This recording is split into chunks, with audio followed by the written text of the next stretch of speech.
objects of matter. I embarked for the Holy Land at Venice. The European summer had broken up.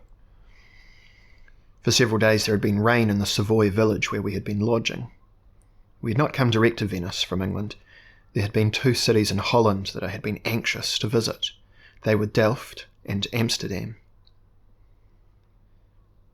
Sitting with my brother John in the early part of the year on the downs above Ringstead, I had reopened with him a lifelong controversy.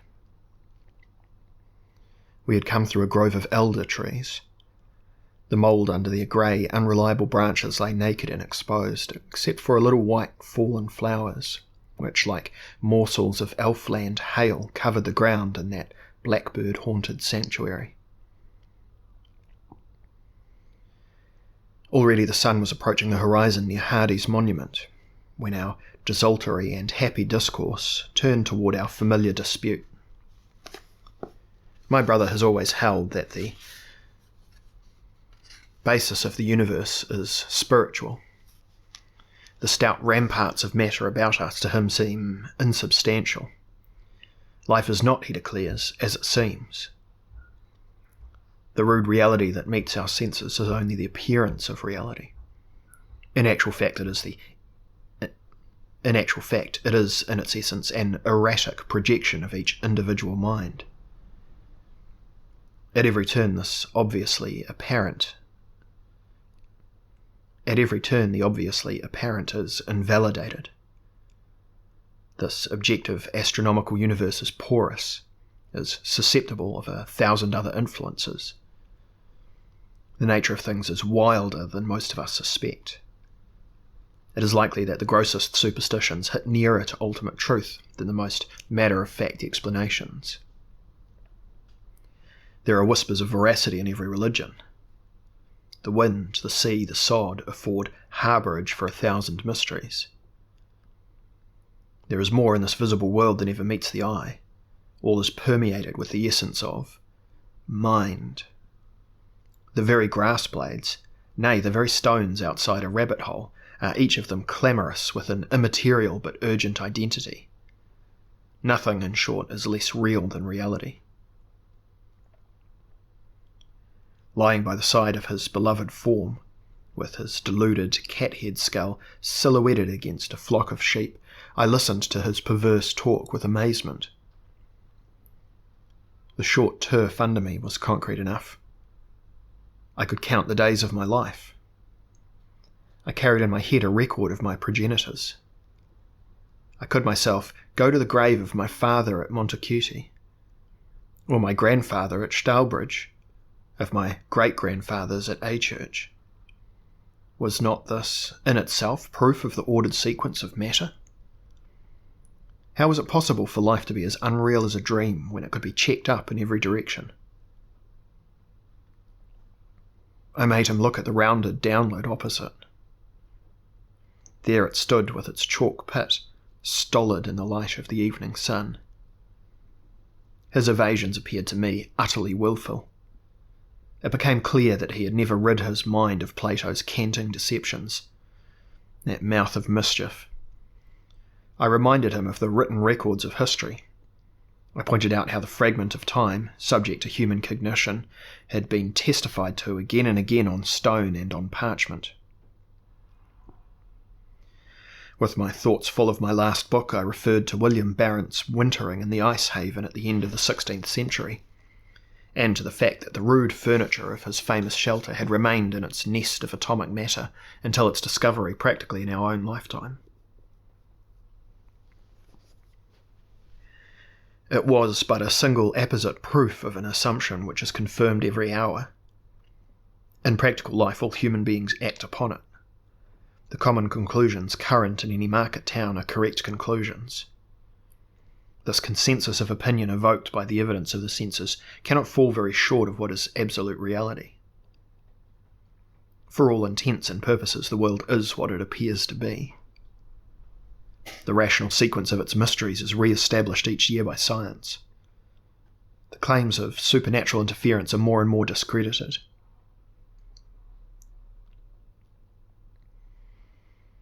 The sun sank.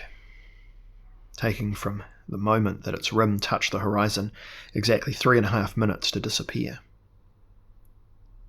Neither of us had been convinced by the words of the other, but as we returned homeward it came into my mind that I would like nothing better than to see with my own eyes some of these rough possessions of William Barrett's, which after so many lonely years within the Arctic Circle are housed now in Amsterdam. The city pleased me well. I liked its ancient canalways with huge iron rings fixed under the bridges for the mooring of barges. I liked its warehouse doors open wide, far up above the water, ready to receive the uncommon produce of half the planet. But it was not its trading traditions that especially interested me, nor indeed the pictures to be seen in its gallery, nor Rembrandt's house, nor the ghetto where Baruch Spinoza had been cursed. It was a bundle of tallow candles that had remained in Novaya Zemlya for 3 long centuries unlit. A few sailors' clogs, the clock, and the beechwood flute were also to be seen. Here was proof enough, if proof were needed, of the actuality of our figment of time. The material objects that Gerrit de Veer alludes to in his diary were before my eyes. I thought of the interval of mindless survival they had endured. I thought of the unrecorded blizzards that had swept across the deserted hut hour after hour through the long dayless months. I thought of the desolation of that inclement cove, undisturbed by any form of consciousness unless it was that of a hungry polar bear staining the snow with urine from its warm bladder. My object in visiting Delft was hardly less childish. The lust I have for the visible world leads me to examine very closely every scrap of matter that I come upon.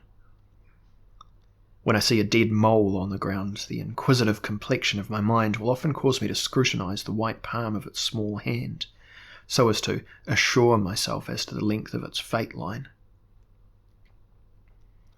In Africa, when I found the rotting skull of a rhinoceros, nothing would do but I must, with infinite and serious attention, pick out the darkened vegetation from the crevices of its enormous teeth.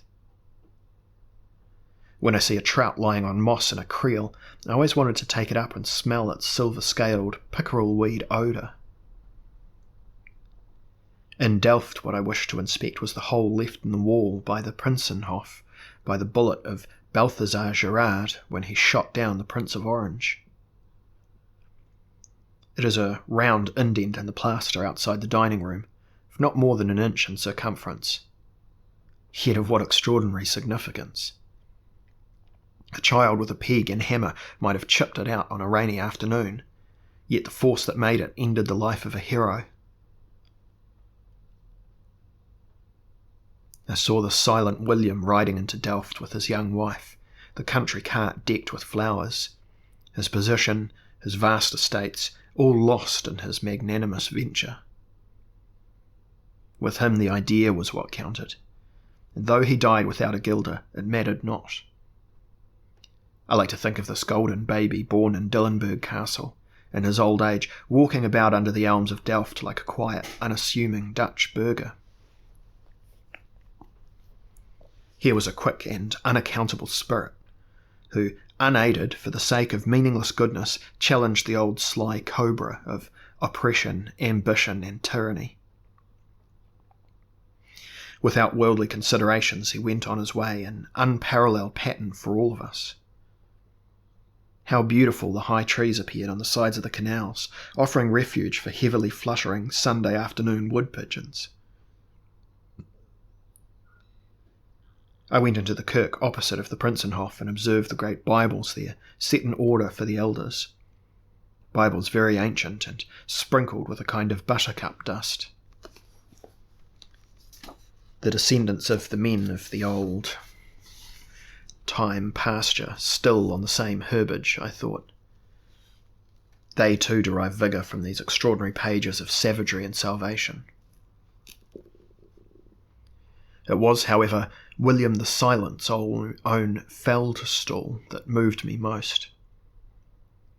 It was on these plain pieces of oak that the prince had knelt, overweighted with the cares of the valiant little state he was defending. Here he had implored assistance in his selfless task. I looked at the grain, at the knots in the wood, and knew that his eyes had followed these markings in those moments when his mind had wandered from his devotions. From what tree was the original timber cut, I wondered? Had tusked swine of the dark ages upturned the turf under it? Had yaffles and cuckoos mocked at mortals from its branches? Through the long meandering medieval years had boys and girls in hose and stomacher made love under its shade, scarcely aware of its presence at all?